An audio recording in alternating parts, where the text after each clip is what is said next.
Dalam kehadirannya di Kabupaten Musi Banyuasin beberapa waktu lalu, anggota Komisi 5 DPR RI sekaligus mantan Wali Kota Palembang, Edi Santana Putra, masih terkesan malu saat disinggung oleh wartawan terkait dirinya akan maju ke Sumsel 1 pada Pilkada 2024 mendatang.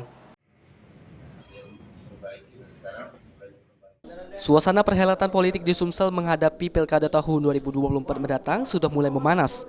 Jumlah kandidat calon kepala daerah yang akan maju ke Sumsel 1 pun kini makin terlihat.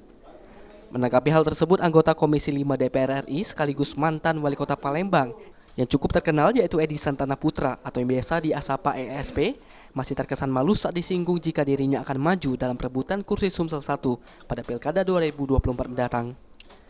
Edi mengaku masih melihat situasi dan juga tergantung dari masyarakat Sumsel, apalagi menurut Edi waktu Pilkada masih cukup lama. Hingga saat ini, mantan Wali Kota Palembang 2 periode ini menyampaikan jika dirinya masih fokus pada pekerjaannya di Komisi 5 DPR RI untuk terus memperjuangkan aspirasi masyarakat Sumsel terkait infrastruktur jalan yang kini kian menjadi perhatiannya. Untuk Sumsel 1 gimana, Pak? Mungkin 2024 2024. Ya, menanggapi sekarang kan Bapak salah satu kandidat yang masuk berusaha, Pak. Kita lihat. Mungkin Palembang memanggil, Pak.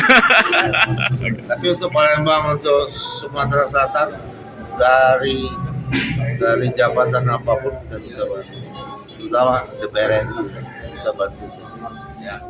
Edi Santana sendiri merupakan salah satu wali kota yang cukup terkenal. Selama 10 tahun menjabat, sejumlah prestasi sudah diraih Edi Santana Putra, baik itu nasional maupun internasional.